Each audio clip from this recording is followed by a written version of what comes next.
तो गाइस कैसे हैं आप सब लोग। होमलेस के एपिसोड 15 के साथ हाजिर हो। तो लास्ट एपिसोड के एंड पे हमने देखा था कि मास्टर जो होते हैं हमारे हीरो के लिए वहां पर उसका बाजू लेने के लिए पूरी कोशिश कर रहे होते हैं ताकि वो डीमन किंग को हराकर उसके पास उसका बाजू काट कर हमारे हीरो को दे सके, जूहान को दे सके। तो हमारा जूहान साइड के ऊपर खड़ा देख रहा था और मास्टर वहां पर अपने फाइनल मूव को यूज करते हैं और कहते हैं कि इसको जरा गौर से देखना, ये मेरी फाइनल टेक्निक होने वाली है। और वहां पर एक एनर्जी से बना हुआ एक बड़ा सा लोटस फ्लावर बन जाता है और वो अपनी तलवार को ऊपर की तरफ उठाते हैं और कहते हैं अब मैं तुम्हें दिखाने वाला हूँ कि ग्रेट इवोल्यूशन आर्ट का फाइनल मूव कैसा होता है। दूसरी तरफ से डीमन किंग जो होता है वो भी काफी ज्यादा हैरान होता है और कहता है कि तुमने ये मूव कहां से सीखा, ये तो एक बहुत ही पावरफुल लेजेंडरी मूव है। हालांकि तुम्हारी कल्टीवेशन लेवल लो है लेकिन तुम इस मूव को कैसे यूज कर सकते हो। तो मास्टर कैंगायू से कहते हैं कि इस मूव को यूज करने के लिए हमारी कल्टीवेशन लेवल का हायर होना बहुत ज्यादा जरूरी है, लेकिन मैं आज यहाँ पर इस कल्टीवेशन टेक्निक को यूज करूंगा अपने डिसाइपल को आपकी एक बाजू काट कर देने के लिए। और उसके लिए मैं यहाँ पर अपने लाइफ सीड को यूज करने वाला हूँ, यानी कि मैं अपनी लाइफ एसेंस को यूज करूंगा ताकि अपनी लाइफ को बर्न करके मैं इस मूव को यहाँ पर कंप्लीटली यूज कर पाऊं।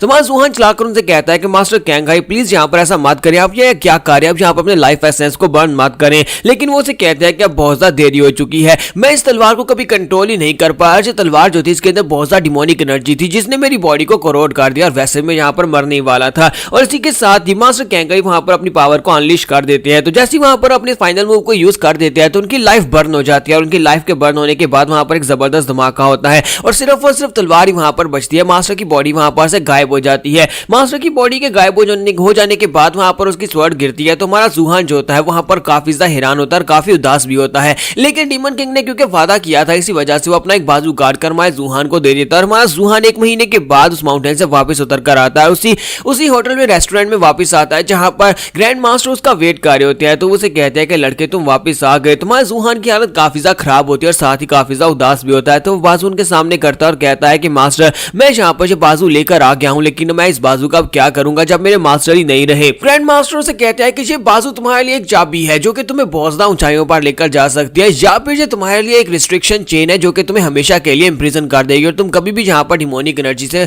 बाहर नहीं निकल पाओगे। तुम्हारा जूहान कहता है कि मास्टर मैं इस सब का करूंगा क्या जबकि मेरे मास्टर ही नहीं रहे। मेरे मास्टर अगर मेरे साथ होते तो मैं यहाँ पर ये सब कुछ कर पाता, तब मैं बहुत ज्यादा ऊंचाइयों पर जाता, तब मुझे बहुत ज्यादा अच्छा लगता। तो ग्रैंड मास्टर से कहता है कि जाने वाले को कौन रोक सकता है, अब जो जिसने जाना है वो तो चला ही जाएगा, लेकिन उसने यहाँ पर तुम्हारे लिए एक बहुत ही अच्छा कर्म करके गया है जिसकी वजह से तुम्हें यहाँ पर उसके दिए हुए इस आर्म को पूरी अच्छी तरह से यूज करना चाहिए। उसने इसके लिए सैक्रिफाइस दिया। और यहाँ पर नेक्स्ट सीन जो होता है तकरीबन 1 साल के बाद का दिखाया जाता है जो कि चांगान सिटी का दिखाया जाता है जहाँ पर निंग काउंटी में एक मार्किस होता है और मार्किस जो होता है वहां पर अपने कुछ लोगों के साथ बातें कर रहा होता है, वहां पर खड़ा उनके साथ डिटेल्स के साथ बातें कर रहा होता है, फिर साथ उन्हें वहां पर से भेज देता है। उनके वहां पर चले जाने के बाद मार्किस को उसकी वाइफ दोनों वहां पर खड़े होते हैं। इसी के साथ साइड के ऊपर से मां जूहान निकल कर आता है। जब वहां पर से निकल कर आता है तो उसका बाजू उसके साथ होता है, यानी उसका बाजू रिपेयर हो चुका है। तो मार्किस जो होता है उसकी तरफ देखता है तो मां जूहान वहां पर रेस्टोरेंट में आता है और आकर कहता है कि मेरे लिए खाने का बंदोबस्त करो, क्योंकि मार्किस और उसकी वाइफ जो होता है वो एक रेस्टोरेंट में आए होते हैं अपनी गेस्ट से मिलने के लिए। तो जैसे हमारा जूहान वहां पर अपीयर होता है तो मार्किस वहां पर वेटर होता है उससे कहता है कि जो बचा कुचा खाना है वो सारा इस लड़के को दे दो।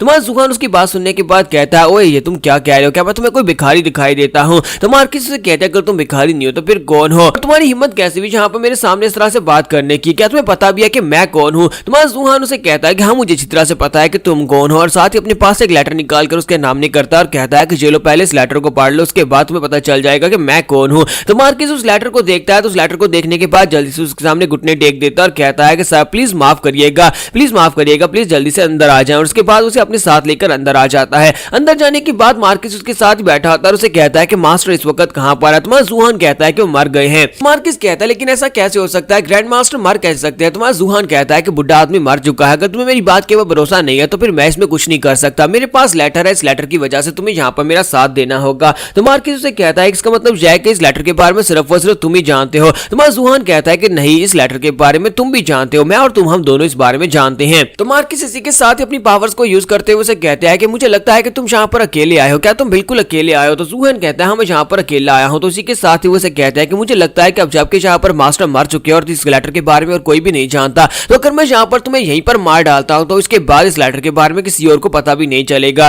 तुम्हारा जूहान कहता है कि मैं यहाँ पर अकेला ही आया हूँ क्योंकि मुझे पता है कि मुझे अकेले ही अपने रास्ते पर चलना है और एक टाइगर जो होता है वो हमेशा अकेला ही शिकार करता है। और तुम्हें क्या लगता है कि मुझे अपने साथ कुछ कुत्तों को बॉडीगार्ड रखना चाहिए था। तो मार्किस उसकी बात सुनने के बाद हैरान होते हैं। तुम्हारा जूहान उसे कहता है क्या मार्किस तुम यहाँ पर मुझे मारना चाहते हो। तो मार्किस इसी के साथ अपनी पावर्स को वापस से डाउन करता है, फिर साथ ही लेटर उठाता है और उसे कहता है कि मास्टर बहुत ही अच्छे थे, मेरे साथ उनका रिलेशन एक्सप्लेनेशन बहुत ज्यादा अच्छा था। मैं चेंग टाई यहाँ पर एक हीरो तो नहीं हूँ, लेकिन फिर भी मैं यहाँ पर मास्टर की काइंडनेस का बदला रिपे करना चाहता हूँ। तो अगर तुम यहाँ पर जिंदा रहना चाहते हो तो चुपचाप यहाँ पर से चले जाओ, और मैं यहाँ पर ऐसे प्रिटेंड करूंगा कि मैंने तुम्हें और ना ही इस लेटर को देखा है। मैं तुम्हारी कोई मदद नहीं कर सकता। तुम्हारा जूहान कहता है कि मैं यहाँ पर से जाने के लिए तो बिल्कुल भी नहीं आया, और अगर मैं यहाँ पर से ना जाऊँ तो तुम मेरा क्या ही उखाड़ लोगे। और इसी के साथ ही मार्कस फिर से अपनी पावर्स को रिलीज करता है और कहता है कि लड़के क्या तुम्हें वाकई में लगता है कि मैं तुम्हें जान से नहीं मार सकता। तुम्हारा जूहान अपनी जगह से हिलता भी नहीं है, क्योंकि उसे पता होता है कि वो उसके ऊपर अटैक करके उसे मारेगा नहीं। लेकिन जैसे ही वहां पर अपनी पावर्स को यूज कर रहा होता है, इसी के साथ ही पीछे से उसे आवाज आती है। उसकी बेटी वहां पर पहुंच जाती है,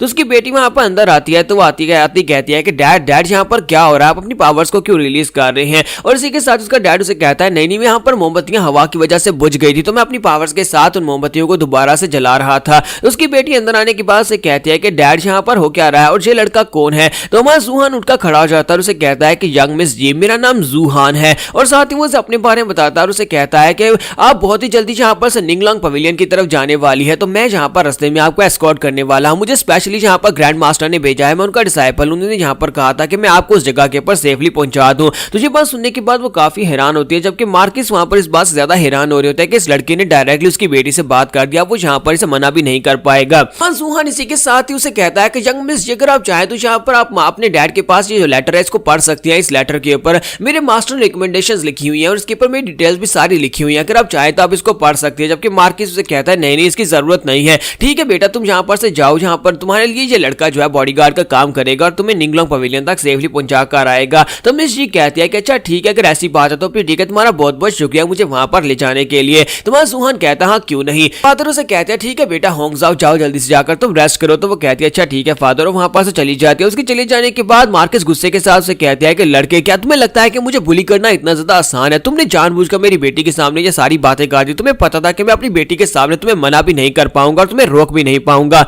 जूहान उसे कहता है कि मार्कस, तुम भी अच्छी तरह से जानते हो कि तुम्हारी बेटी निंगलोंग पवेलियन की तरफ निकलने वाली है, लेकिन ये जर्नी उसकी बहुत ज्यादा खतरनाक होने वाली है और रास्ते में उसके ऊपर अटैक हो सकता है। तो मार्कस उसे कहता है कि तुम्हें क्या लगता है कि मेरी बेटी के ऊपर कौन अटैक करेगा? तो वो उसे कहता है कि तुम्हें अच्छी तरह से पता है कौन अटैक करने वाला है। तुम्हें यह भी पता है कि एम्परर ने लास्ट टाइम इंपीरियल फैमिली जो मू फैमिली थी उसको पूरी तरह से बर्बाद कर दिया था, सिर्फ और सिर्फ इसी वजह से कि कभी मू फैमिली दोबारा उसके सामने आकर खड़ी ना हो जाए और उसकी गद्दी को चैलेंज ना कर दे। और क्या तुम्हें पता है कि तुम्हारी बीवी जो है उसका ताल्लुक मू फैमिली के साथ है और वो मू फैमिली की रिलेटिव है। अगर वो मू फैमिली की रिलेटेड है, इसका मतलब यह है कि तुम्हारे बच्चे जो है वो भी इस गद्दी के हकदार हैं, वो भी कभी जाकर एम्परर को चैलेंज कर सकते हैं। और मुझे नहीं लगता कि एम्परर यहाँ पर तुम्हें या तुम्हारी फैमिली को जिंदा छोड़ेगा, वो तुम्हारी बेटी को मारना चाहेगा ताकि यहाँ पर तुम्हें वार्निंग दी जा सके कि तुम में से कोई भी यहाँ पर मू फैमिली की तरह दोबारा उसके सामने खड़ा ना हो सके। तो मार्कस उसकी बात को अच्छी तरह से समझ रहे होते हैं, उसे पता होता है कि यहाँ पर यही सब कुछ हुआ था, एम्परर ने मू फैमिली को सिर्फ और सिर्फ इसी वजह से मरवाया था। तो यहाँ पर हम लोग अपनी एपिसोड 15 का एंड करेंगे। नेक्स्ट एपिसोड में देखेंगे कि यहाँ पर मार्कस क्या फैसला करेंगे, क्या वो हमारे जूहान को उसकी बेटी के साथ निंगलोंग पवेलियन में जाने देंगे। एपिसोड की एक्सप्लेनेशन अच्छी लगी हो तो कमेंट करके जरूर बताइएगा, वीडियो को लाइक करना मत भूलिएगा। Thank you.